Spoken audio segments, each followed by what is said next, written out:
Pause. Okay. Hey, what's up, guys? Oh my god, I look so cute.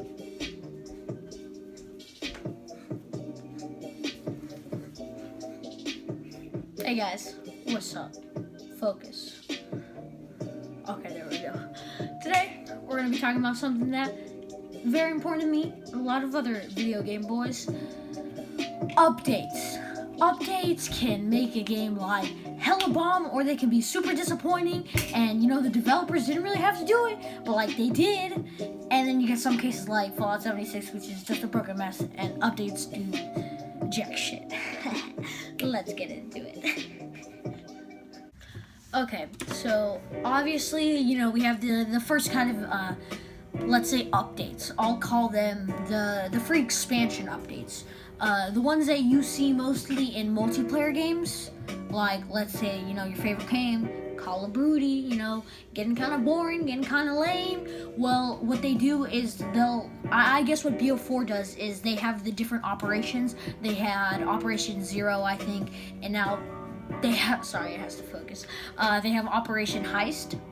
And both of those, in my opinion, Heist was better, but they have these sort of small updates with big things, like different weapons, different skins, just things to keep players interested. And personally, me, I'm a fan of the zombies in Call of Duty games. So this month, actually, they're coming out with a new zombies map, and I'm ready for that. But then you have, let's say, a different kind of game, Splatoon 2. Still, shooter game, Nintendo's version. Development is already finished on that, but up until its, finished development, they were releasing steady updates maybe every 2 to 3 months. New guns, new weapons, new specialists, and then, you had the Octo expansion with different characters or character. And honestly, developers really do this, and they're fan service. Developers definitely, they don't have to put in these updates, they don't have to add these extra skins. Fortnite's sort of a goodish one, they always add new stuff, but it's a battle royale, what can you expect? But they don't have to do this. They do it to keep the game alive, and they do it to keep you coming. They are trying to take your money, but don't worry, they are mine. Now I guess onto the number 2, bitch. So, part 2. Second updates, just major DLC updates. We're talking like Fallout 4, the different types of updates. I think Nuka World. I didn't buy it. I wasn't really interested in that game after the story, no offense. It was a good game. Once again, Splatoon 2, you have the Octo expansion where they, this is mostly in single player games. They'll add a little teensy bit of story so that you can keep coming. And this is where it really gets split, is that you have the actual, like meaty storylines. Like you got good stuff, and then you get a half-ass product that is just a reskin of the game that you spent $60 on, and now you're spending another like $10-20 on it. It is absolutely worthless. It has nothing to offer besides maybe a few things. And 2 Nintendo games, as I said, we have Splatoon on this side with the Octo expansion. It added this completely new atmosphere. This game that was nothing like the original single player experience. It was something new. And then you have Breath of the Wild, which, holy crap, an amazing game, but you have this DLC that is just so lackluster and worthless. I like the little extra things they added into the world, but if it's not your first time playing, it's useless.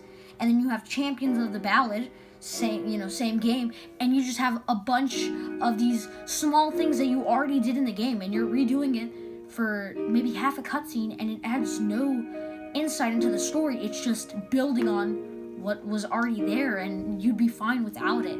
It's sort of useless. And these two, this is what sort of makes people disappointed, because they love when their single player game has this DLC coming. Oh my god, it's announced. But then people are scared because it could either go into the good, amazing story category, or the terrible, disgusting, waste of time, cash grab DLC that nobody wants to see and would be better off without it. And I guess that leads to our third type of updates. Patches and fixes for broken games. Yeah, that shit's kinda insane. You don't think I forgot? Type 3 of updates. Type 3 of updates has to go on patches and fixes. This is obviously the more simple one, more just to make sure people don't leave. So like expansions and in-game items, that was obviously to keep players coming, and this is just to keep players from going or leaving or not liking your game. Let's use Fallout 76 as an amazingly terrible example.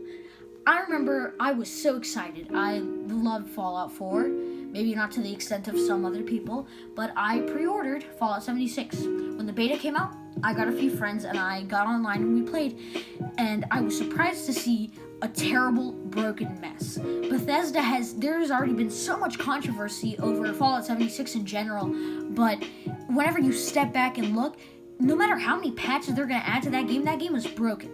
They released a broken, chaotic mess, and they can't get rid of it. Their patches and fixes only make things worse. And I guess with other games, it works. Let's say Fortnite multiplayer games, sometimes there are exploits. The patches just sort of fix them and make sure that nobody uses them. Or just in general, glitches in your favorite games. Game-breaking stuff, developers will obviously fix so you can have a nice, solid experience. And this is where there's a little bit of gray ground, or gray area, I don't know. Because sometimes people like the exploits, they like doing these things, they like finding things in the code that can be loopholed into something completely different that you would never imagine. But these updates are simply to keep a steady, formal game, oh my god. Whew. Besides that, you're just looking at a smooth ride, okay? So like the other ones, the first one's like, choo-choo, getting on the train, and the second one's like, get down, destination, is it cool, is it bad? And then you got the third one, which is just like, hey guys, you're gonna have a little turbulence, but we're trying to fix that. And sometimes there's more turbulence or no turbulence, and that's really up to the developers. This kind of got out of my hand, this third part.